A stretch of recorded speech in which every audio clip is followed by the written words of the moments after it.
Hello, my name's Dave Prescott. I'm Creative Director with the Partnering Initiative, or TPI. I'm going to be talking about the role of multi-stakeholder partnering in food systems transformation. I want to begin by presenting two different views of the same situation. First, let's imagine a group of smallholder farmers in a remote area working at subsistence level. Even in a good season, they're not eating well because they sell what they are able to grow. Their health is poor. Meanwhile, in response to this situation, there's a lot of uncoordinated and often fairly expensive external inputs to try and improve things. Some of these inputs are effective and progress is certainly being made, at least in the short term, but it's not getting to the roots of the problem. Let's reimagine the same situation in another way. Smallholder farmers are at the centre of a complex network of social, environmental and economic structures and systems that operate at multiple levels and scales. The smallholders bring unique knowledge of their local communities and local politics. They have unique heritage and capacities, unique knowledge of local markets and local diets. They're feeling increasingly frustrated and disempowered by structural factors over which they feel they have no control, leading to poor health and financial insecurity, even though they're literally feeding the world. Fortunately, there are other actors at local, national and global levels.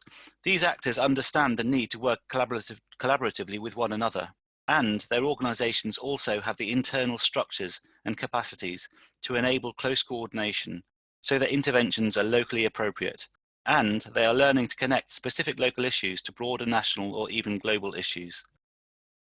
But first, let me zoom out to global level. The SDGs reflect the interconnectedness of the world's agenda and provide really the only global blueprint that we have for making progress in an interconnected way. The mindset shift required by the SDGs is still only just starting to happen at scale. This diagram is our summary of the absolutely fundamental differences in approach between the MDGs and the SDGs. We're all starting to shift to the right-hand side of this table, and it's a way of working that can be achieved, and it certainly sounds like GAFSP is rapidly moving in this direction.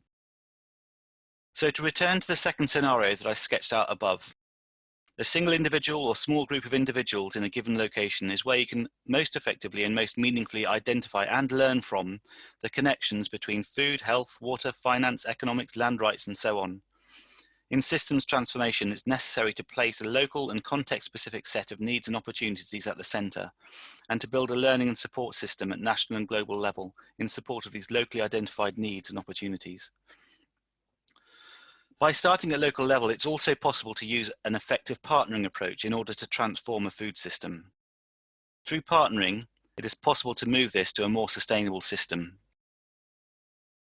This requires reimagining smallholders as centrally involved partners who are empowered and supported for as long as it takes to identify their own context-appropriate solutions. By bringing in a diverse group of actors who are also interested in working with and learning from the smallholders, it enables access to a whole range of system levers, which no single actor operating by themselves can effectively apply.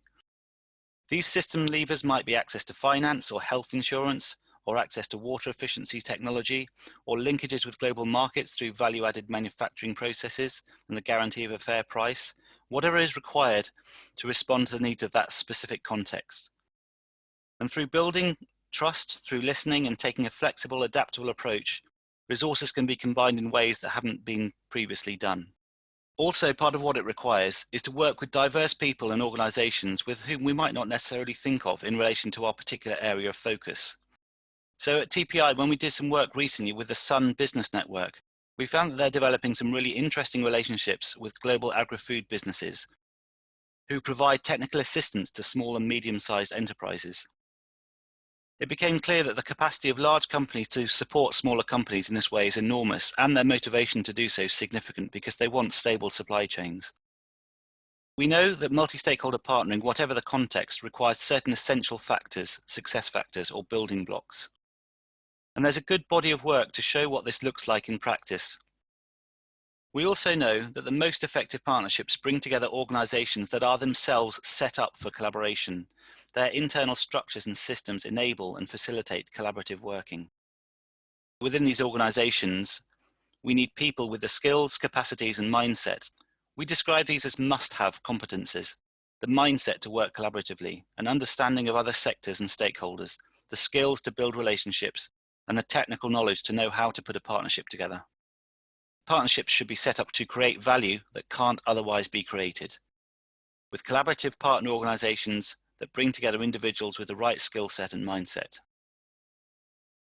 The last point I wanted to make is that our culture, whether it's the local food production system or a group of governments, tends to promote competition rather than collaboration, which is why we often find ourselves operating with self-preservation as our motivating force, rather than connection and relationship building.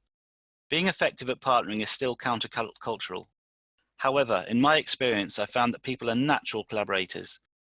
I call myself creative director because I start from the assumption that all the resources, ideas, projects, and people needed to solve the world's biggest problems are already available, but they just need to be combined more effectively. I found this a really liberating to work, not always looking for the next new thing, but reimagining what already exists. Thank you.